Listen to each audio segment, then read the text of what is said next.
man, that was a good steak. And it was free, too. I was sitting out west of Oak City at exit 140 here a while back, and old Double T, a buddy of mine, come in there with a load of cows. He just loaded down there at the stockyards there in Oak City. He said his load was going to Dalhart, but he said he really didn't feel good. So, hell, I told him I didn't have nothing else to do. Get back here and go to sleep, and I'll run this load up there. So I went on up there that night and got unloaded and was coming south out of Dalhart that night, and it was real foggy. And there's another northbound cow truck. He hollered at me and told me, he said he thought he seen a Holstein steer sitting down there on the shoulder of the road about 2 miles out of town. And that's when I heard old Double T start laughing back there in that old sleeper. He said, that's that mailbox down there, them horns on it. I started telling all them northbounders, said, northbound? I said, it looked like you had a Holstein deer up there on the shoulder of the road. They said they'd keep an eye out for it. Anyway, we was east of Amarillo that morning, about 6:30 in the morning, come back to Oak City, and the old fog, it was real foggy that night. That old fog was starting to lift, and everybody was starting to gain up a little bit of speed, and I looked in that old mirror, and I seen this old chicken truck coming up in that hammer lane. He grabbed that old mic and said, come on, cow truck, let's go. So he come on up alongside me and smiled and went on by, and before I gave him a chance to move back over in that right-hand lane, I shot up there beside him. I pulled up alongside of him, grabbed that old mic, and leaned down there and said, chicken truck, did you say something? He started laughing. He said, yeah. I said, come on, cow truck, let's go. And I said, well, hell, let's go. That's when I shifted Double T's truck into that last gear. And, buddy, next thing I know, he's way back here in that mirror, moving over in that right-hand lane. And I hollered at him and said, come on up here, chicken truck. I'll let you run that door while we're still in Texas. So he come on up here and got up there on that front door. And that's when I wrote this little tune. It goes like this. Everywhere you look, you can write a book about the troubles of a truck driving man.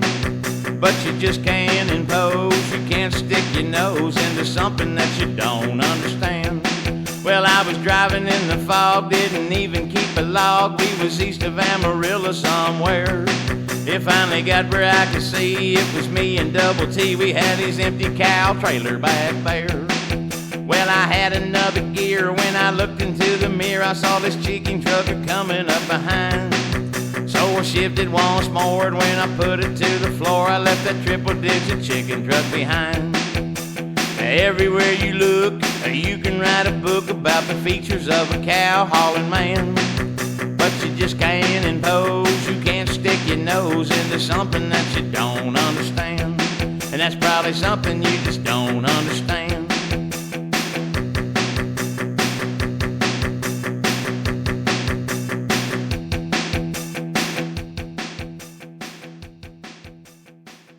Boy, that driver begged me to pull over up there at Walmart, and he's going to buy a recorder. He wanted a copy of that. I told him he could get it on one of my next tapes.